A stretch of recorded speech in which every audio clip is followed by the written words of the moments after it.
Hello, good morning, or as I always say, good afternoon or good evening, depending on where you are. I'm going to delay a little bit before I start talking properly, just so that I know people are logging on and able to find it. So I'm not ignoring you, but bear with me a minute and we'll come live in a second.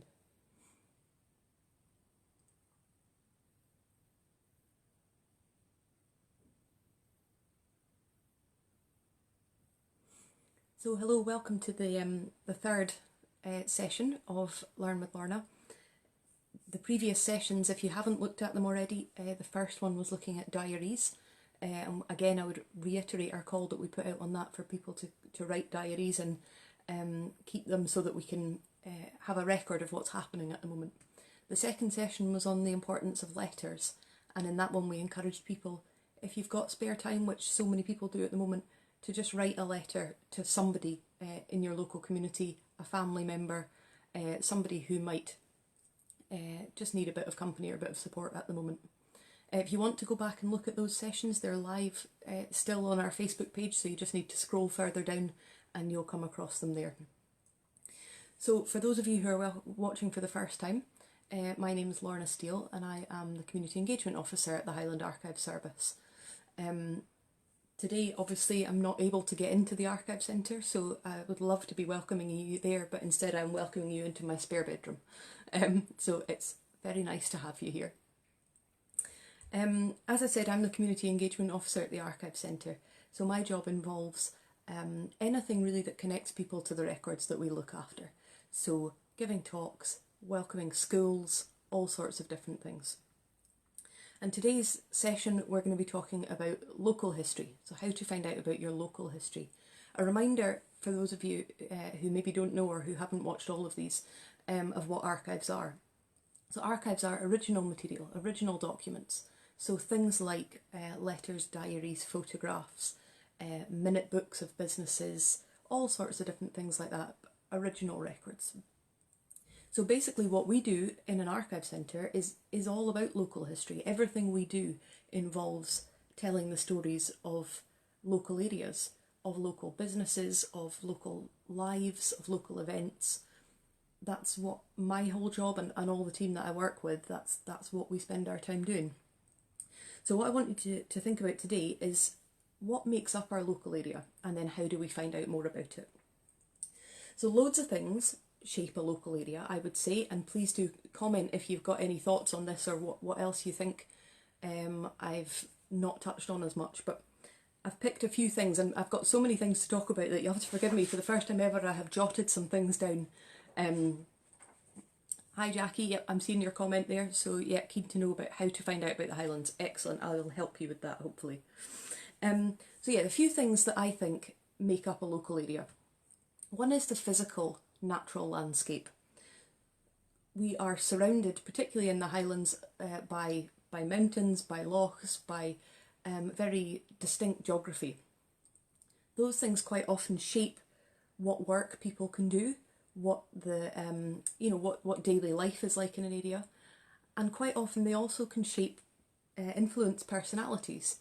So I've always kind of felt that people who live in fishing communities quite often have a very resilient nature, and that's because they're used to dealing with loss. You know, they have hard working lives. They're used to seeing people go out and lose their life. So quite often people in fishing areas are very resilient. So the local area and the local natural landscape can change a little bit about who we are and what our personality is. And as I said, it can also influence what people do for a living, what people's jobs are. Can be determined by whether they live in an urban area or in an area of farming, things like that. The second thing I would touch on that is very relevant to people in their local area, sometimes whether they're aware of it or not, is big landmarks. So these are split into things like man-made landmarks and natural landmarks. A lot of you, I'm sure, will know Ben Nevis, which obviously is the highest mountain in the UK, just outside Fort William, and that's something that is dominant to the life of the people who are there because people come to climb it, it governs their tourism industry, things like that. So quite often having something like that nearby will have an impact on you. I know when I went away to university, I grew up in Kingussie and in Kincraig, and I lived in the middle of a big ring of mountains. So I grew up with the Dromoctor Pass on one side and the Slocht Pass on the other side. So it was in a circle of mountains. And when I went away to university, I felt a bit odd not having those mountains around me. And every time I would come back up on the train through Dromoctor Pass, I would feel a bit better that I was in that ring of mountains again. So sometimes those things shape you without you even being aware of it. Man-made landmarks are really important. They say a lot about an area, a lot about how an area wants to be seen as well.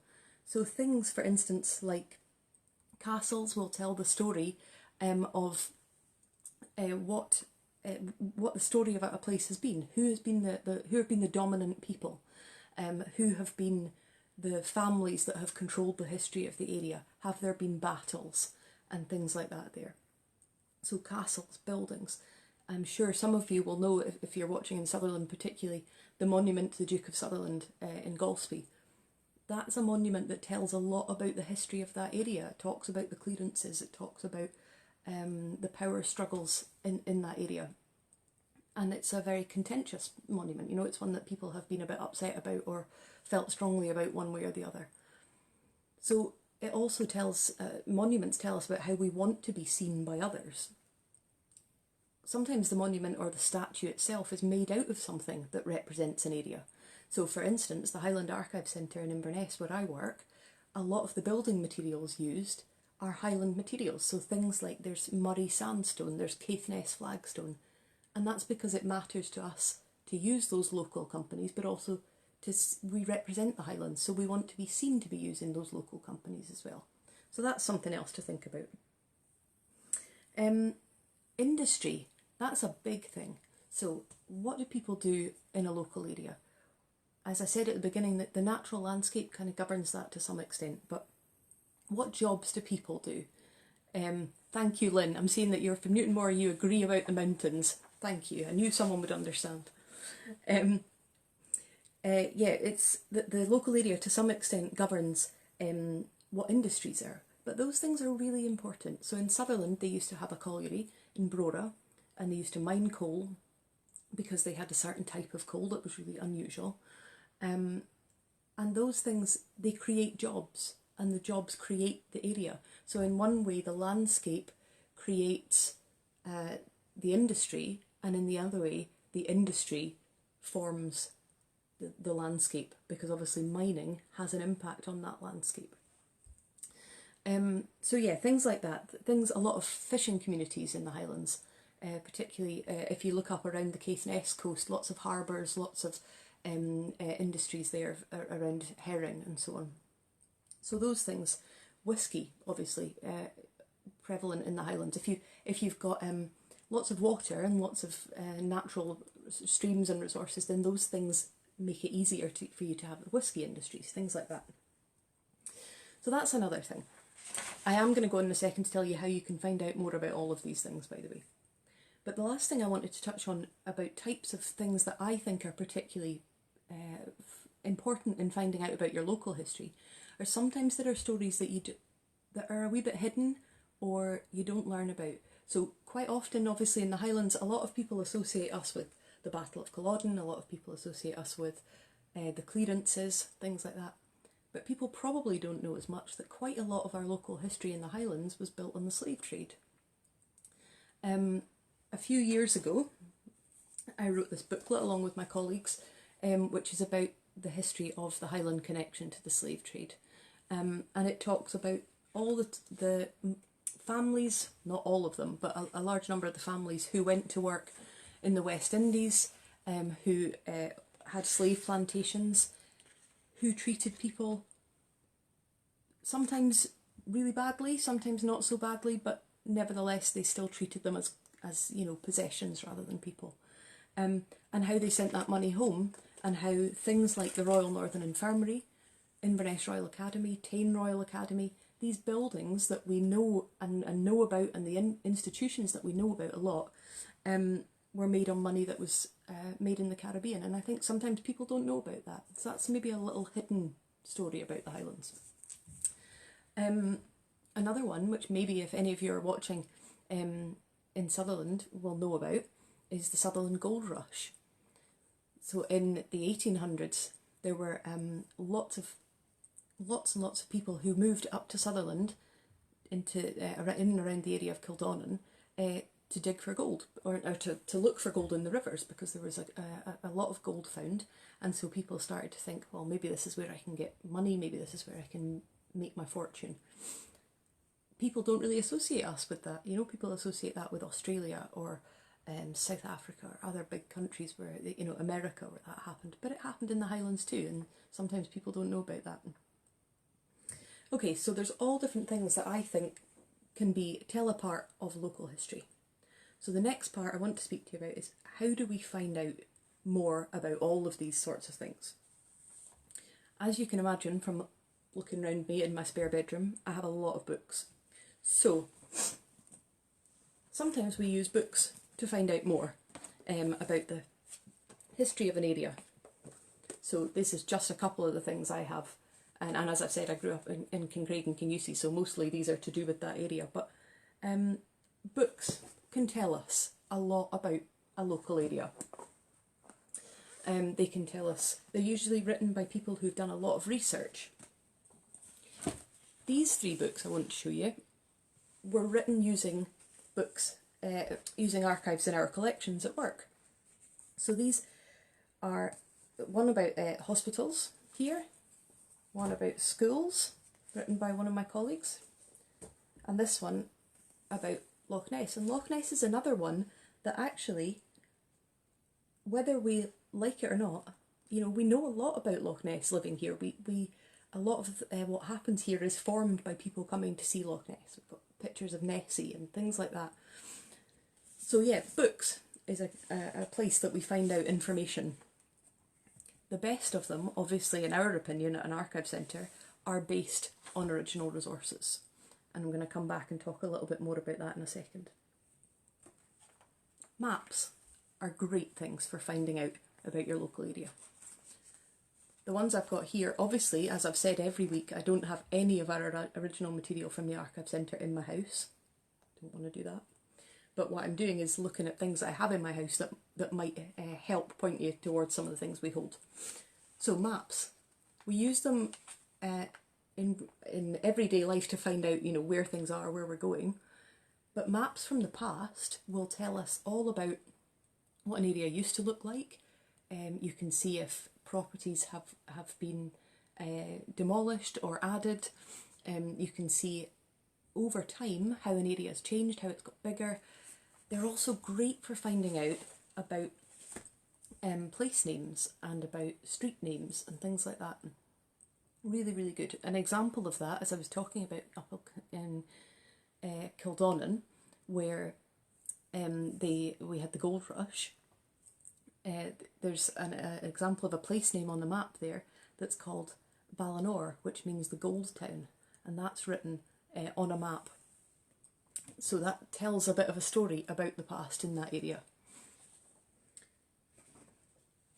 As I said, one of the best things from my point of view is original resources. So this is something that I have in my family papers, and I'm sure that that you'll know by now how many things I have from my family in this house. And this was an article that was written by my granddad's uncle. So yeah, my great uncle, I think. He grew up in a little town in the Borders, and he has gone round every house in the town and written all about them. So he's written the history of every house, who lives there, what they do, what the house used to be used for.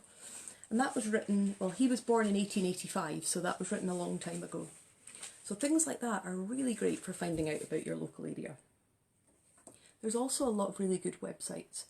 And I've put some links up of these on our website for you to have a wee look at.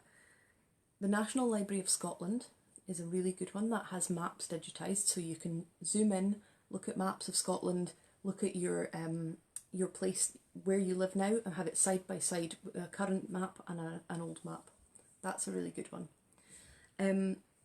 There's a thing called the Statistical Accounts of Scotland, and again I've put links to all these up on our website for you to see, and that tells you a little bit about the history of each parish. So the first thing you need to do if you're going to find out about your local area in the Highlands or in Scotland is find out which historic county it was in, and then which parish it was in. Now, for those of you who are used to working in a church system, it's not the same as your church parish. It's what's called a civil parish. So you need to find that out in a website that you can do that. Again, the link is on our website for you to look at, called Scotland's Places. And all you need to do there is type in the place name that you're interested in, and it will tell you which parish it used to be in and which county it used to be in. And then that's your starting point for finding out all the information. So Scotland's Places is that website. Once you've done that, obviously in my job I'm going to say the best thing you can possibly do if you can is to go into an archive centre or a museum. Now obviously at the moment that's a bit tricky because they're closed, but you can still email us, you can still ask us your questions and we'll try and help. But if you're looking for a project to do about this, again I put loads of activities up on our website for you to look at, but a really good one to do would be to ask people. So there's a questionnaire I've put up on the website that you can use to ask some people, some older people in the community or your parents or anybody at all, and ask them about the local area. What do most people do in your local area? What did they used to do? What kind of surnames are there in your area? Because sometimes that tells. I was just reading a comment that came up there of someone saying that their family used to be Coopers. So that's where the family name Cooper came from. That was a trade that happened. And you can find those sorts of things quite a lot, that surnames will tell you a lot about what used to happen in an area. So yeah, if you fill out the questionnaire, have a look, ask some people about what they remember about the area. Have a look at a map, see if you can find something that's changed in your area now from what was there 100 years ago or 150 years ago. The other thing, as I say, the main thing I would love you to be able to do would be to come in to have a look at the Archive Centre. And I hope once this crazy world is back to normal that some of you will be able to come in and see me and see my colleagues and tell us which areas in the Highlands you're interested in, and we'll get you some awesome original material to look at. But in the meantime, when you get to go out, again, if you're watching in Scotland, you'll know you have one walk a day in the UK. If you're watching in another country, maybe that rule is different for you, I don't know. But if you are in the UK and you have your one daily walk, when you go out, wherever you live, whether you live in a tiny little community with very few people or whether you live in the middle of a city, look around you. Look at the buildings that are out there. Try and work out how old you think they might be. Try and work out what do you think it was built for. I live quite close to the Royal Northern Infirmary building in Inverness. And it's now used as the University of the Highlands and Islands headquarters. But as many of my colleagues will know, we all live 150 years in the past in our heads. So I think of it as being the Royal Northern Infirmary. And that building, every time I walk past it, I think a little bit about how it was built using money from the slave trade, or who the people were who were involved in that. So that's a really good thing to do. Wherever you live, look around. Do you have ruined old houses around you? Do you have buildings that look like they've been there for a while, that they might have a story to tell? And then use those as your point of research. Again, using maps, using local knowledge, things like that, you can find out more. And then build up what you want to know more about. And then when we're, either email us or contact us, or when we're released, you can come in and see us and see what we have. I saw someone asking a second ago about Alvey Parish, and I see one of my colleagues has responded to you. But for example, for Alvey Parish, if you come into an archive centre, you'll get to see we've got school records to do with Alvey, we've got church records, we've got maps, all sorts of things that will tell you more about the history of that place. Now, as I said, I don't know where people are when they're watching this, but the projects that I have put up, and obviously I'm aiming this predominantly at young people, so I'm sorry if there's loads of adults wanting to ask loads of questions. Please do email us your questions. But yeah, for young people, wherever you live in the world, you can do some of the activities that I've put up on the website. You can find out about your local area, wherever it is. Or if you're interested in Scotland, then by all means pick somewhere in Scotland and find out about that. That would be awesome. But yeah, those things should carry across to other countries. So things like the National Library of Scotland website that I'm saying has got all the maps on it. If you're in a different country, obviously then it won't cover you, but there will be an equivalent and there'll be something that you can use to find out about. The activities I've got up there this week focus on the records in our collections, of course. So we've got some maps up for you to look at. So the maps are all different ones, just to show the different types of maps that exist. There's one of an estate, Glendale Estate in the Isle of Skye. There's some plans of Thurso and Wick.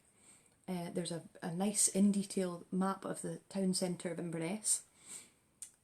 So there's those ones. There's also landmark information. So there's some things about Ben Nevis. I don't know if any of you know, there used to be an observatory on the top of Ben Nevis with a hotel attached to it.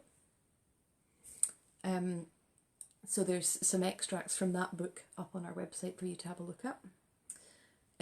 There are some things to do with local industries on the website. So there's a story all about the Brora Colliery, where the coal was mined in Sutherland.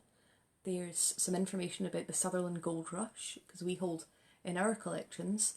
That's nice, Jackie. Sorry, I'll come back to that. Your granddaughter's soul is in Scotland, even if she isn't living here. Well, please, by all means, get her to do a project based on these things. That would be awesome. Yeah, so we hold in our collections a lot of things to do with the gold rush, miners' licences and things like that. So those are up for you to have a wee look at. There's some pictures of some of the harbours up in Caithness. Leibster Harbour is up on the website for you to look at. And also there's some information about local buildings. So you can have a look at some of the information that I've mentioned about slavery in the Highlands. In my job, as I said, I work a lot with schools, and quite often I talk with them about the history of slavery in the Highlands, and they always love it. Young people are always really interested with it. So even if you think you're going to find that a bit strange, it's a strange subject to look at, go and have a look. You'll find it really interesting. So yeah, I'd love you, if you can, to do some activities based on it. If you are adults watching, then rope your young people into activities. And if you're kids watching, then please do it, because we love seeing what you've made. And you can share them with us, and there's a hashtag, hashtag HLH Learn with Lorna. And if you could share them to us with that hashtag, that would be great. The activities up there include questionnaires, so you can ask people in your local area to tell you more about the place. Maps and plans, so you can create your own map and plan of your town. That's quite tricky, actually. It's quite tricky to do a map that's looking down on an area, because we're used to looking forwards at things. It's quite hard to look down on something. So that's quite a tricky one to do. The one I'm really hoping someone will do, okay, so this is a challenge to somebody, is a 3D model of a local landmark. Now obviously Ben Nevis is easier than the Duke of Sutherland Monument, but Nessie, I would love it if someone did a Nessie one. That would be great. So yeah, all sorts of different things. So I hope that you can do some of those, share them with us. I would love to see you again next week. Next week we're going to be looking at how you start tracing your family history. So some of the things we've talked about here today will tie in things like finding out about surnames, finding out about jobs, things like that. If you want to tune back in next week, 11 o'clock on Thursday, we're going to look at how to start researching your family history. Obviously a lot of the adults out there might know about that, but maybe some of the young people don't, so how to start that when you're young. I hope you do the activities, I hope you enjoy them, and at the risk of sounding like a politician, take care of yourself until we speak again. Stick to whatever rules you're living under. And it was a pleasure again to welcome you into my spare bedroom, and I'll see you again next week. Take care.